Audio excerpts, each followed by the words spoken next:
Ya ini saya ingin melihat, saya sudah diberitahu bahwa air sudah masuk, listrik sudah ada, kamar sudah ada, tapi juga tempat tidurnya sudah ada, bisa tidur.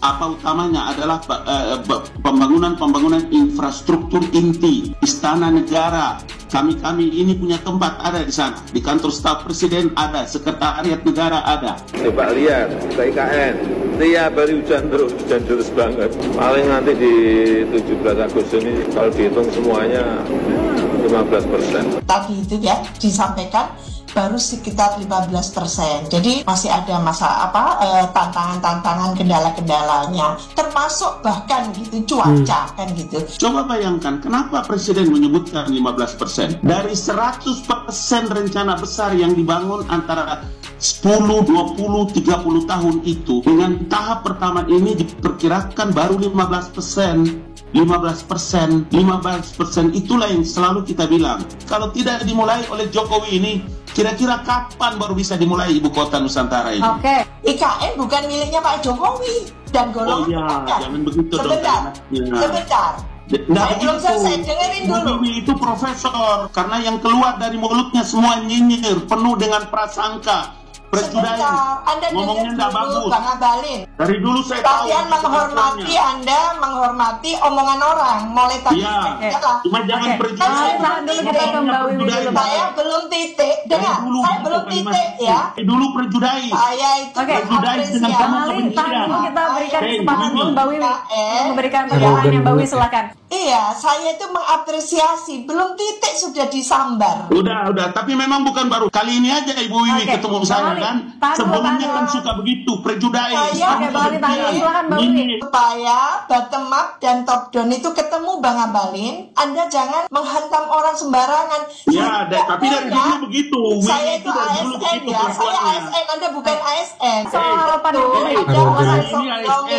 negara bangsa ya. Bang Ali, kita fokus lagi ya soal gimana agar IKN bisa jadi kebanggaan kita semua. Mbak Wiwi silakan. Poin yang saya buat belum dipahami, lalu menyambar-nyambar karena sudah ada prejudis. Saya menghormati Bang Abalin mulai tadi. Jadi yang ingin saya katakan, diam dulu. Saya ingin mengatakan bahwa gitu ya, public trust itu akan diikuti oleh rasa memiliki gitu ya terhadap IKN gitu kan, bahwa IKN itu dibangun tentu gitu ya untuk kita semua, untuk NKRI kan itu maunya. Lah sekarang kalau masih ada persepsi bahwa ada ketidakpercayaan atau sebagian percaya sebagian tidak, lah ini kan proses. Lah nanti kalau sudah jadi dan sebagainya, dan lalu Pak Jokowi dengan semua talentanya itu mampu menunjukkan ke publik gitu ya komitmen dan konsistensinya dan sebagainya, tentu pengakuan itu tidak usah dipaksa datang, tidak ada yang nyinyir pastinya. Tapi kalau kita memulai dulu bercuriga, saya nggak pernah curiga ke Bang Abalin. Sungguh, Bang Abalin ini dari komunitas kita. Mengapa jadi marah-marah kan gitu? Bukan, begini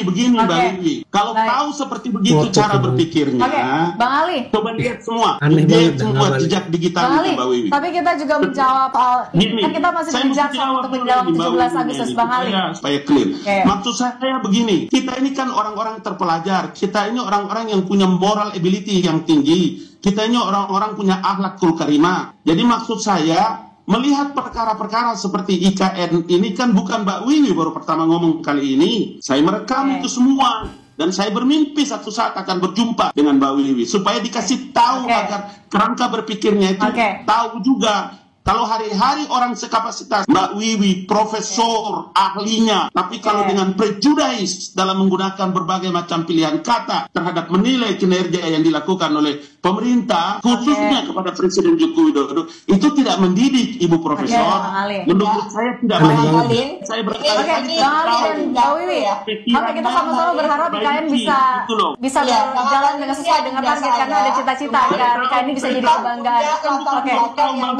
Boleh singkat saja menutup. Saya bukan baru tahu itu, namanya Mbak Wiwi bukan baru hari ini. Saya sudah lama tahu. Saya sudah lama ikuti. Bang Ali, cukup. Mbak Wiwi, silakan.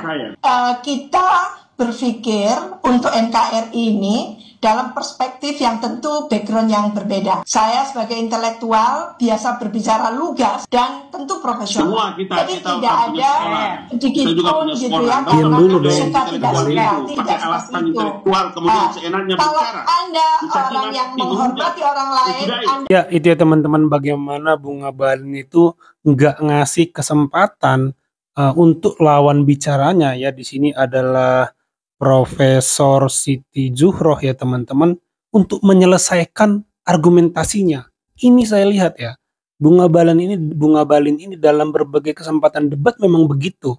Ya, ini saya selalu highlight ya, kasih pandangan gitu ya teman-teman. Kalau Bung Ngabalin ini mewakili aktivis, relawan, menurut saya ngotot itu nggak apa-apa. Ya kalau dia tapi ini kan dia staf KSP ya, staf ahli presiden ya. Artinya ketika dia hadir dimanapun, dia itu mewakili pemerintah. Nah, tugas pemerintah itu mendengarkan aspirasi rakyat. Sehingga ketika dia berdebat, dia harus tetap memposisikan dirinya itu mendengarkan aspirasi-aspirasi gitu ya. Kalaupun dia mau membantah, mau mengklarifikasi, mau balas argumen, nah itu tidak ngotot seperti ini. Karena ya namanya perwakilan pemerintah tuh bagaimanapun dia harus tetap mendengarkan, namanya rakyat ya, rakyat pasti ada masukan, ada kritik, ada aspirasi ya teman-teman atas pekerjaan-pekerjaan yang dilakukan oleh pemerintah. Tapi kan kalau Bung Ngabalin kita bisa lihat sendiri bagaimana dia bahkan Profesor Siti Zuhroh tidak dikasih kesempatan, belum titik kata Ibu Siti ya. Bahkan tadi di akhir dia bilang kalau Anda punya moral Anda ya dengarkan, Anda diam gitu. Jadi kalau orang lagi ngomong Anda diam. Jadi aneh banget ya Bung Ngabalin ini ya. Di satu sisi dia selalu bicara kaum intelektual, bicara moral, tapi dirinya sendiri lawan bicaranya belum selesai, belum titik, dia sudah potong-potong gitu teman-teman. Sampai hostnya sendiri pun mau meredakan situasi sulit. Jadi nggak ada poin yang bisa kita tangkap kan sepanjang debat ini, karena Bung Ngabalinnya sudah arogan ya, sudah motong-motong omongan orang. Harusnya kan dibiarkan dulu. Nah, menurut saya harusnya yang mewakili pemerintah itu punya ketenangan, punya kesabaran untuk mendengarkan lebih banyak, dan pada saat dia harus klarifikasi dan membantah di waktu yang diberikan kepada dia.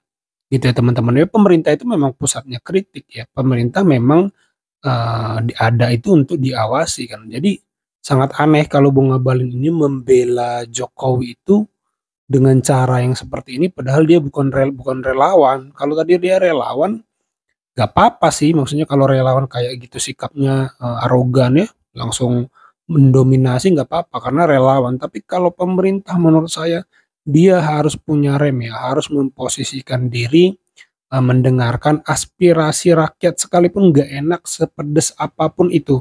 Ya teman-teman, apalagi kritik yang konstruktif seperti yang dilakukan oleh Ibu Siti Zuhroh, seorang profesor, tidak mungkin lah kritiknya itu tidak konstruktif ya teman-teman. Jadi ya itulah Bung Ngabalin yang sudah sering kita reaksi videonya. Tapi itu pendapat saya.